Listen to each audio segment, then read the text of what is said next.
దేవిప్రసాద్ గారు, ముఖ్యమంత్రి గారు మాట్లాడుతూ కొన్ని కీలకమైన అంటే అంకెలతో సహా చెప్పారు. అవి నిజమా కాదా మీరు చెప్పాలి. ఒకటి, నెంబర్ 1, 11% వడ్డీకి అప్పులు తీసుకొచ్చారు. కాంట్రాక్టులకి సుమారు 50,000 కోట్లు బకాయిలు మిగిలి చెల్లారు. అలాగే సింగరేణికి బకాయిలు, బొగ్గు కొన్నందుకు బకాయిలు పెట్టారు. విద్యుత్ కంపెనీలు, డిస్కమ్లకి బకాయిలు పెట్టారు. ఉద్యోగులకి రిటైర్మెంటు 58 నుంచి 61 చేసి 8,500 కోట్లు అక్కడ బకాయిలు పెట్టారు, చెల్లించాల్సిన వాళ్ళకి పిఎఫ్లు అవి చెల్లించకుండా. ఇవన్నీ కలిపి నేను 1,58,000 కోట్ల అప్పు తీసుకొస్తే ఈ సంవత్సరంలో 1,52,000 కోట్లు కేవలం గత ప్రభుత్వం తెచ్చిన అప్పులు తెచ్చడానికే నాకు సరిపోయింది. ఇవన్నీ ముఖ్యమంత్రి గారు మాట్లాడారు. ఇక్కడ దేవిప్రసాద్ గారు, జేపీ గారు కూడా గతంలో చాలాసార్లు బీఆర్ఎస్ ప్రభుత్వం హైదరాబాద్ నగరాన్ని అద్భుతంగా డెవలప్ చేసింది, ఆదాయం పెరిగేట్టుగా చేసింది. అలాగే ఇప్పుడే చెప్పారు, ఈ సంక్షేమ పథకాలు విస్తృతంగా పంచారు, దుబారా కూడా ఉన్నది. అంటే మనం దేనికి అది అంగీకరించాలి. ఇవాళ కొత్త ప్రభుత్వం సరే సంవత్సరాలైంది, మరీ కొత్త అని కూడా అనలేం, కానీ ఈ కుదుట పడుతున్నాం అని ముఖ్యమంత్రి ఒక అప్పీల్ చేశారు, ఉన్న వాస్తవాన్ని బయట పెట్టారు. దీనికి పార్టీలు ఇంత ఘాటుగా, అంటే ఏ పార్టీలకైనా ఇదే సమస్య ఉంది. దేవప్రసాద్ గారు, మీరున్నా మరొకళ్ళున్నా దేశంలో ఎక్కడ ఎవరు పరిపాలిస్తున్నా ఎన్నికలప్పుడు ఇవి చెప్పకపోతే ఓట్లు రావట్లేదు, ఓట్లు వచ్చాక ఏం చేయాలో అర్థం కావట్లేదు. 10 ఏళ్ళు ఉన్నాక మీరు అన్ని బకాయిలు పెట్టిపోతే ఈయనకి ఇంకా 5 ఏళ్ళు 3.5 సంవత్సరాలు చేయాలి కాబట్టి ఉన్నది బయట పెట్టకపోతే నడపడం కష్టమని బయట పెట్టారు. దీన్ని తప్పడితే ఎట్లా? దేవప్రసాద్ గారు,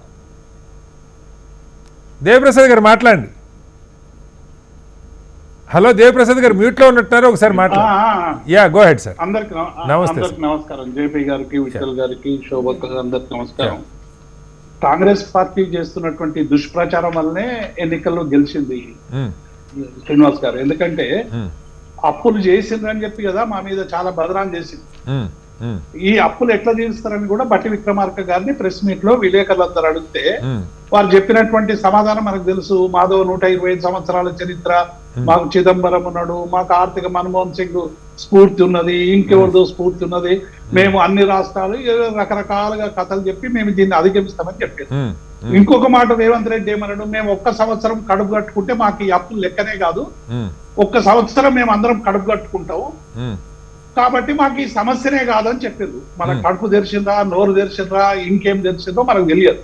కానీ నిన్న అంటే ఈ చర్చ అంతా కూడా ఎక్కడ ఉద్యోగులు సమ్మె చేస్తామని లేదు శ్రీనివాస్ గారు. ఉద్యోగులు ఏమన్నారు, గత 1.5 year గా ఈ ప్రభుత్వంతో అనేక సందర్భాల్లో మేము చర్చలకు పోయినాం. 2 సందర్భాల్లో ముఖ్యమంత్రి గారు అక్టోబర్ లో చర్చలకు పిలిచింది. చర్చలకు పిలిచి ఒక కేబినెట్ సబ్ కమిటీ వేసి 3 నెలలుగా ఈ సమస్యలకు ఒక పరిష్కారం తీసుకురండి, ఏప్రిల్ లోగా మీ సమస్యలన్నీ కూడా నేను పరిష్కరిస్తామని కమాండ్ కంట్రోల్ రూమ్ లో అక్టోబర్ 24 జరిగినటువంటి సమావేశంలో ఉద్యోగులకు హామీ ఇచ్చారు. 3 నెలలుగా ఒక్కసారి కూడా కేబినెట్ సబ్ కమిటీ మీటింగ్ కాలేదు శ్రీనివాస్ గారు.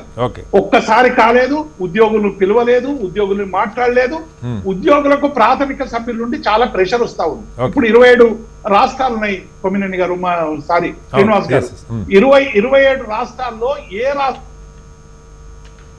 రాష్ట్రంలో కూడా 5 డిఏలు 3 డిఏలు మాక్సిమం. ఎప్పుడైనా ప్రభుత్వం 3 డిఏలు ఉన్నప్పుడు 1 డిఏ ఇస్తుంది, మళ్ళీ 2 డిఏలు, ఇట్లా 1-2 డిఏలు పెండింగ్ లో ఉంటూ వస్తాయి. ఏ రాష్ట్రంలో కూడా 5 డిఏలు పెండింగ్ లో ఉన్నటువంటి రాష్ట్రం లేదు.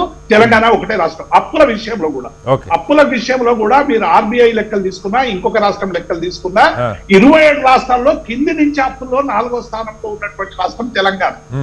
కాబట్టి ఇలా ఏం చెప్తున్నారంటే, మీరు ఇన్ని హామీలు ఇచ్చిండ్రు, ఉద్యోగులకు ఏం చెప్పారు మీరు, మీకు వచ్చిన 3 నెలల్లోనే మేము పిఆర్సీ అమలు చేస్తాం, 5 డిఏలు తక్షణం ఇస్తాం, సిపిఎస్ ను రద్దు చేస్తాం అనేటువంటి విషయాలు చెప్పిన ధర్మిలా ఉద్యోగులు సహజంగానే మా పార్టీకి ఓటు వేయకుండా కాంగ్రెస్ పార్టీకి ఓటేసి ఇలా అద్భుతంగా అధికారంలోకి తెచ్చింది. ఉద్యోగులు ఏం చేయాలి శ్రీనివాస్ గారు, పిలిచి 3 నెలల నుంచి కనీసం ఒకసారి పిలిచి మాట్లాడాలి కదా. మాట్లాడలేదు సరికదా. ఇవాళ నేను మాట్లాడినటువంటి మాటలు ఏంది, నన్ను కోసుక తింటారా, ఒక ముఖ్యమంత్రి అనాల్సిన మాటలేనా శ్రీనివాస్ గారు? అంటే ఒకవేళ ఉద్యోగులు డిఏ కోసం కోసుక తింటే రుణమాఫీ కోసం ఎవరిని కోసుక తినాలి, రైతు బంధు కోసం ఎవరిని కోసుక తినాలి, కళ్యాణ లక్ష్మి షాదీ ముబారక్ బంగారం కోసం ఇవన్నీ కోసుక తినాలి, Okay. కోసుక తినడానికి రాలేదు కదా రైట్ శ్రీనివాస్ గారు. Okay. పరిపాలన చేయడానికి వచ్చిండు గౌరవ ముఖ్యమంత్రి. పరిపాలన చేసి నీకు అధికారం ఇచ్చినప్పుడు డెఫినెట్ గా వారసత్వంగా వచ్చేటువంటి ఏ రాష్ట్రంలో జీరో చేసి రారు. మేము ఇక మన ఇల్లు ఖాళీ చేసినట్టు మొత్తం ఇల్లు ఖాళీ చేసి ఇంకొకరు పెట్టినట్టు అంటే కాదు రాష్ట్రీయ మీరు సరే మీరు కాదు సార్ బదలాయింపులు కాదు ఉండవు. కాదు కాదు సార్ మీరు ఇప్పుడు నేను దేవప్రసాద్ గారు మీరు ప్రస్తుతం ముఖ్యమంత్రి గారు హామీలు ఇచ్చిన మాట వాస్తవం ఉండొచ్చు, బట్టి గారు చెప్పిన మాట వాస్తవం ఉండొచ్చు, కానీ గతంలో బకాయిలు పెట్టిపోయిన మాట వాస్తవం కాదా అన్న దానికి కూడా ఆన్సర్ కావాలి కదా. నేను అదే చెప్తున్నా, 50,000 కోట్లు అప్పులు పెట్టిందనేటువంటి మాట అవాస్తవం.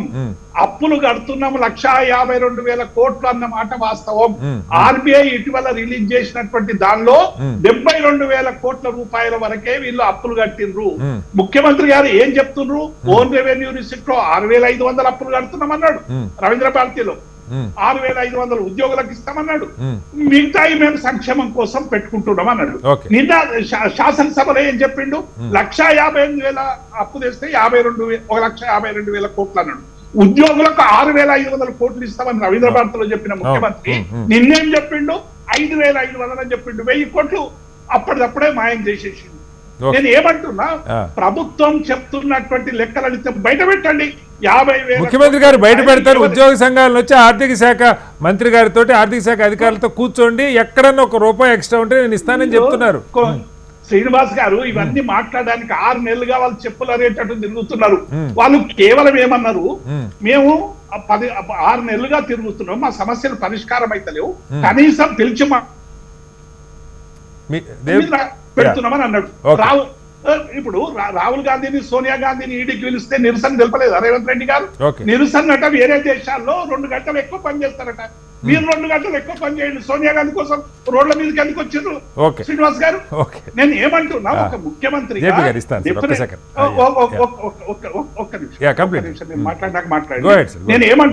నేను ఏమంటున్నా ఇవాళ కుటుంబ సమస్య డెఫినెట్ గా ఉద్యోగులకు ప్రభుత్వానికి, ఎందుకంటే మేము ఉద్యోగ సంఘాల నాయకులకు పనిచేసి విఠల్ గారు పనిచేసారు, చాలా మంది మేము పనిచేసాం. ఉద్యోగ సంఘాలను ఎట్లా ఇచ్చి పుచ్చుకునేటువంటి ధోరణి అనేక మంది ముఖ్యమంత్రులు దగ్గర శ్రీనివాస్ గారు, రాజశేఖర రెడ్డి కావచ్చు, శ్రీనివాస్ కావచ్చు, అంతకుముందు మా రోషయ్య గారు కావచ్చు, ఎవరైనా డెఫినెట్ గా అన్ని విషయాలు ప్రభుత్వం చెప్పిన తర్వాత ఇచ్చి పుచ్చుకునేటువంటి ధోరణి ఎక్కడ యుద్ధం చేయరు.